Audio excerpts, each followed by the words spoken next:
Hello दोस्तों, आप सभी का स्वागत है आपका अपना चैनल एस क्लास 2.0 में।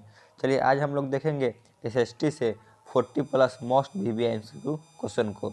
आप लोग इसे देख लीजिए, आपको यहाँ से 20 से 25 मार्क्स पक्के हो जाएंगे, ठीक है, क्योंकि यही से हर साल एग्जाम में आते हैं प्रश्न।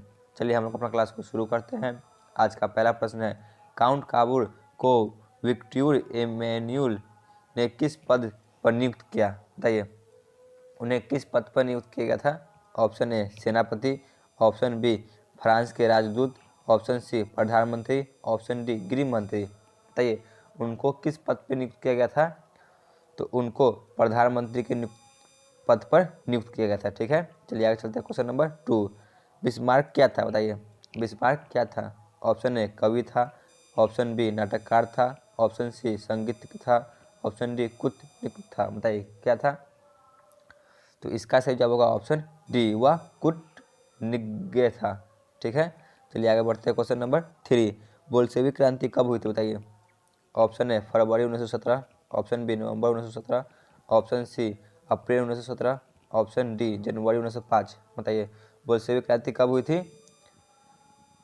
तो दोस्तों यह नवंबर 1917 में हुई थी, ठीक है। ऑप्शन बी के साथ जाएंगे। आगे बढ़ते हैं। क्वेश्चन नंबर 4 पे आते हैं। क्वेश्चन नंबर 4, हिंद चीन पहुंचने वाले प्रथम व्यापारी कौन थे? बताइए प्रथम व्यापारी कौन थे? ऑप्शन ए ब्रितानी, ऑप्शन बी फ्रांसीसी, ऑप्शन सी पुर्तगाली, ऑप्शन डी डच। बताइए प्रथम व्यक्ति कहाँ के थे? तो इसका सही जवाब होगा ऑप्शन सी पुर्तगाली थे, ठीक है। चलिए आगे बढ़ते हैं। क्वेश्चन नंबर 5, हिंद चीन क्षेत्र में कौन से देश आते हैं? बताइए हिंद चीन में कौन कौन देश आते हैं? ऑप्शन ए चीन, वियतनाम, लाओस, ऑप्शन बी हिंद चीन, Vietnam, Laos, option C Cambodia, Vietnam, Laos, option D Cambodia, Vietnam और चीन, थाईलैंड। बताइए कौन आते हैं? तो इसका सही जवाब होगा ऑप्शन सी कंबोडिया, वियतनाम और लाओस आते हैं, ठीक है। आप लोग अच्छी तरह से देख लें कौन कौन देश आते हैं। चलिए आगे बढ़ते हैं। क्वेश्चन नंबर 6 पे, रंपा विद्रोह कब हुआ था? बताइए रंपा विद्रोह कब हुआ था? Option A 1916, option B 1917, option C 1918, option D 1919। बताइए रंपा विद्रोह कब हुआ था? तो इसका सही जवाब होगा ऑप्शन ए। क्या होगा?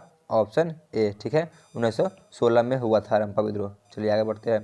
क्वेश्चन नंबर 7, भारत के लीप फैक्ट्री एक्ट कब पारित हुआ? बताइए भारत के फैक्ट्री एक्ट कब पारित हुआ था? तो इसका सही जवाब होगा ऑप्शन सी 1881 में हुआ था, ठीक है। ऑप्शन सी के जाएंगे 1881 में पारित किया गया था, ठीक है। चलिए आगे बढ़ते हैं। क्वेश्चन नंबर 8 पे आते हैं। क्वेश्चन नंबर 8, सामंती व्यवस्था से हटकर किस प्रकार की शहरी व्यवस्था की प्रवृत्ति बढ़ी? ऑप्शन ए प्रगतिशील प्रवृत्ति, ऑप्शन बी आक्रमण प्रवृत्ति, ऑप्शन सी रूढ़िवादी प्रवृत्ति, ऑप्शन डी शोषणकारी प्रवृत्ति। बताइए कैसी प्रवृत्ति बढ़ी थी? चलिए बताइए क्या होगा? तो इसका सही जवाब होगा ऑप्शन ए, ठीक है। प्रगतिशील प्रवृत्ति बढ़ रही थी, ठीक है। चलिए आगे बढ़ते हैं। क्वेश्चन नंबर 9 पे आते हैं। क्वेश्चन नंबर 9, द्वितीय महायुद्ध के बाद यूरोप में कौन सा संस्था का उदय आर्थिक दुष्प्रभाव के समाप्त करने के लिए हुआ था? Option A SAARC, option B NATO, option C OPEC, option D यूरोपीय संघ। बताइए कौन सी संस्था का उदय हुआ था?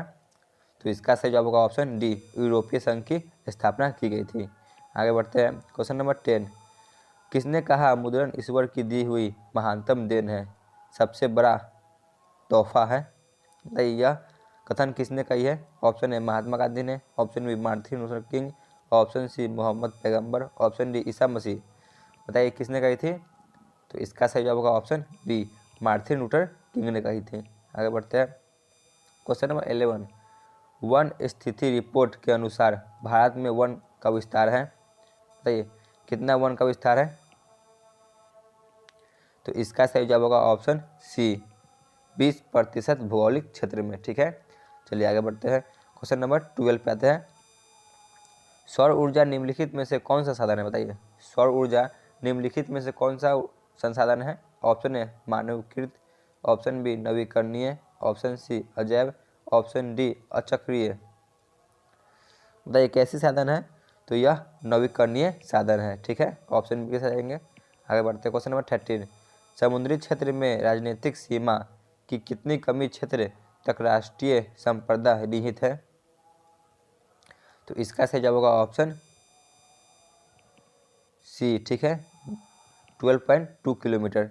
आगे बढ़ते हैं क्वेश्चन नंबर 14। सोपानी कृषि किस राज्य में प्रचलित है? बताइए सोपानी कृषि किस राज्य में प्रचलित है? तो इसका सही जवाब होगा ऑप्शन डी, उत्तराखंड में प्रसिद्ध है। आगे बढ़ते हैं क्वेश्चन नंबर 15। कौन लौह ऐसा का एक प्रकार है? बताइए इनमें से कौन लौह ऐसा का एक प्रकार है? तो इसका सही जवाब होगा ऑप्शन बी, हेमेटाइट। ठीक है, आगे चलते हैं क्वेश्चन नंबर 16। बाजरा का सबसे बड़ा उत्पादक राज्य कौन है? बताइए बाजरा का सबसे बड़ा उत्पादक राज्य कौन है? तो इसका सही जवाब होगा ऑप्शन ए, राजस्थान है। ठीक है, राजस्थान में सबसे ज़्यादा बाजरा उगाई जाती है। चलिए हम लोग आगे बढ़ते हैं क्वेश्चन नंबर 17। भारत विश्व में निम्नलिखित में किसका अग्रणी उत्पादक और निर्यातक है? बताइए सबसे ऊपर किस में है? तो इसका सही जवाब होगा ऑप्शन डी, चाय में। ठीक है, आगे बढ़ते हैं क्वेश्चन नंबर 18। भारत के किन शहरों में मेट्रो रेल सेवा उपलब्ध है? बताइए किन शहरों में मेट्रो रेल सेवा उपलब्ध है? तो इसका सही जवाब होगा ऑप्शन ए, कोलकाता और दिल्ली में उपलब्ध है। ठीक है, चलिए आगे बढ़ते हैं क्वेश्चन नंबर 19। वन्य जीव बोर्ड की स्थापना कब की गई? बताइए मोस्ट वीवीआई, वन्य जीव बोर्ड की स्थापना कब की गई? बताइए तो इसका सही जवाब होगा ऑप्शन बी। ठीक है, 1952 में की गई थी। आप लोग अच्छी तरह से याद कर ले। आगे चलते क्वेश्चन नंबर 20। हैस्यूर विधि का विकास करने वाले रहमान किस देश के हैं? बताइए ये भी वीवीआई है। बताइए वो किस देश के हैं? तो इसका सही जवाब होगा ऑप्शन बी, वो ऑस्ट्रेलिया के हैं। ठीक है, आगे चलते हैं क्वेश्चन नंबर 21। लोकतंत्र एक शासन व्यवस्था है। बताइए कैसा शासन व्यवस्था है? ऑप्शन ए लोगों का, ऑप्शन बी लोगों के लिए, ऑप्शन सी लोगों के लिए, ऑप्शन डी उपयुक्त सभी। तो इसका सही जवाब होगा ऑप्शन डी, उपयुक्त सभी, लोगों का, लोगों के द्वारा, लोगों के लिए। ठीक है, चलिए आगे बढ़ते हैं क्वेश्चन नंबर 22।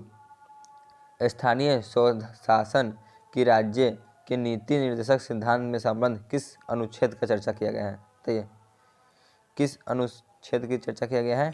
आगे देखते इसमें होगा। बताइए किस अनुच्छेद की चर्चा किया गया है?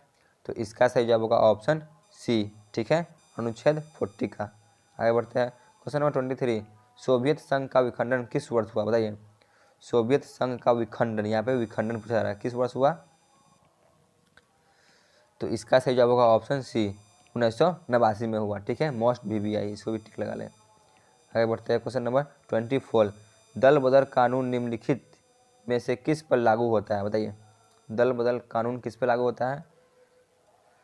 24 का बताइए क्या होगा? तो इसका सही होगा ऑप्शन ए, सांसदों एवं विधायकों पर। आगे बढ़ते हैं क्वेश्चन नंबर 25। राजनीतिक दलों की मान्यता और उसका चिन्ह उसके द्वारा प्रदान किया जाता है, किसके द्वारा किया जाता है? तो इसका सही जवाब होगा ऑप्शन सी, निर्वाचन आयोग द्वारा प्रदान किया जाता है। आगे बढ़ते हैं क्वेश्चन नंबर 26 पे। निम्नलिखित में से कौन सा कार्य राजनीतिक दल नहीं करता? बताइए इनमें से कौन सा कार्य राजनीतिक दल नहीं करता है? तो इसका सही जवाब होगा ऑप्शन डी, अफसरों की बहाली संबंधी कार्य। ठीक है, आगे बढ़ते हैं क्वेश्चन नंबर 27 पे आते हैं। Question number 27। भारतीय लोकतंत्र की प्रति लोगों की है। ऑप्शन ए आस्था, ऑप्शन बी अनास्था, ऑप्शन सी अविश्वास, ऑप्शन डी सभी गलत। बताइए क्या होगा? तो इसका सही जवाब होगा ऑप्शन ए, आस्था। ठीक है, आगे बढ़ते हैं क्वेश्चन नंबर 28। 15वीं लोकसभा चुनाव में कांग्रेस को प्राप्त कितनी सीटों की संख्या थी? तो इसका सही जवाब होगा ऑप्शन सी, 202। ठीक है, आगे बढ़ते हैं क्वेश्चन नंबर 29। श्रीलंका में संघर्ष है। ऑप्शन ए उल्फा एवं सरकार के बीच, ऑप्शन बी उल्फा एवं लिट्टे के बीच, ऑप्शन सी लिट्टे एवं सरकार के बीच, ऑप्शन डी नक्सली एवं सरकार के बीच। बताइए किसके किसके बीच है? तो इसका सही जवाब होगा ऑप्शन सी, लिट्टे एवं सरकार के बीच में है श्रीलंका में। ठीक है, चलिए आगे बढ़ते हैं क्वेश्चन नंबर 30। स्वतंत्रता पूर्व भारतीय अर्थव्यवस्था क्या थी? ऑप्शन ए कृषि प्रधान, ऑप्शन बी उद्योग प्रधान, ऑप्शन सी व्यवसाय प्रधान, ऑप्शन डी सभी। बताइए कैसी थी स्वतंत्रता पूर्व? तो यह कृषि प्रधान थी, ऑप्शन ए। आगे बढ़ते क्वेश्चन नंबर 31। फूट डालो और राज करो की नीति अपनाई, बताइए किसने अपनाई थी? तो इसका सही जवाब होगा ऑप्शन सी, अंग्रेजों ने अपनाई थी। ठीक है, आगे बढ़ते हैं क्वेश्चन नंबर 32 पे। राष्ट्रीय आय की गणना की विधि है, बताइए राष्ट्रीय आय की गणना की विधि क्या है? तो इसका सही जवाब होगा ऑप्शन डी, इनमें से सभी। उत्पादन गणना विधि, मूल्य योग विधि, व्यवसायिक गणना विधि, इनमें से सभी। ठीक है, चलिए आगे चलते हैं हम लोग क्वेश्चन नंबर 33 पे आते हैं। मुद्रा एक अच्छा है, बताइए मुद्रा किसके लिए अच्छा है, बताइए? तो इसका सही जवाब होगा ऑप्शन डी। ठीक है, सेवक के लिए अच्छा होता है। आगे बढ़ते क्वेश्चन नंबर 34 पे। अर्ध सरकारी वित्तीय संस्था है, बताइए इनमें से अर्ध सरकारी वित्तीय संस्था कौन है? तो इसका सही जवाब होगा ऑप्शन सी, क्षेत्रीय ग्रामीण बैंक। ठीक है, आगे बढ़ते हैं क्वेश्चन नंबर 35। राज्य स्तरीय संस्थागत वित्तीय संस्था है, ऑप्शन ए महाजन, ऑप्शन बी सहकारी बैंक, ऑप्शन सी व्यापारी, ऑप्शन डी सेठ साहूकार। तो इसका सही जवाब होगा ऑप्शन बी, सहकारी बैंक। ठीक है, आगे बढ़ते हैं क्वेश्चन नंबर 36। नरेगा पूरी तरह सफल नहीं हो पा रही है, कारण क्या है, बताइए? ऑप्शन ए बिचौलिए, ऑप्शन बी ईमानदारी, ऑप्शन सी राज्य सरकार, ऑप्शन डी केंद्र सरकार। बताइए इसका क्या कारण है? तो इसका सही जवाब होगा ऑप्शन ए, बिचौलिए। ठीक है, चलिए हम लोग आगे बढ़ते हैं क्वेश्चन नंबर 37 पाते हैं। Question number 37। WTO का विस्तार रूप है, बताइए WTO का फुल फॉर्म क्या होगा? WTO का फुल फॉर्म क्या होगा दोस्तों? इसका सही जवाब होगा option number D, World Trade Organization. ठीक है, चलिए हम लोग आगे बढ़ते हैं क्वेश्चन नंबर 38। उपभोक्ता का जानकारी लेना चाहिए किसी वस्तु के, ऑप्शन ए गुण का, ऑप्शन बी मात्रा का, ऑप्शन सी निर्माण सामग्री का, ऑप्शन डी इनमें से सभी। बताइए किनका किनका जानकारी लेना जरूरी है? तो इनमें से सभी। ठीक है, गुण का, मात्रा का और निर्माण सामग्री का। ठीक है, चलिए हम लोग चलते आगे क्वेश्चन नंबर 39 पे। भूकंप रोधी इमारतों का नक्शा कैसा होना चाहिए, बताइए उसका नक्शा कैसा होना चाहिए? तो इसका सही जवाब होगा ऑप्शन सी, साधारण तथा आयताकार। ठीक है, और चलते हैं आज के अंतिम प्रश्न पे, क्वेश्चन नंबर 40 पे। 23 दिसंबर 1972 को किस मध्य अमेरिकी देश में एक के बाद एक नई भूकंप आई, बताइए किस अमेरिकी देश में आई थी, अमेरिकी राज्य में आई थी? तो इसका सही जवाब होगा ऑप्शन बी, निकारागुआ। ठीक है, निकारागुआ। आज का क्लास ये पे ख़त्म होता है। आप लोग कमेंट सेक्शन में ज़रूर बताइएगा आपको यह क्लास कैसा लगा। धन्यवाद।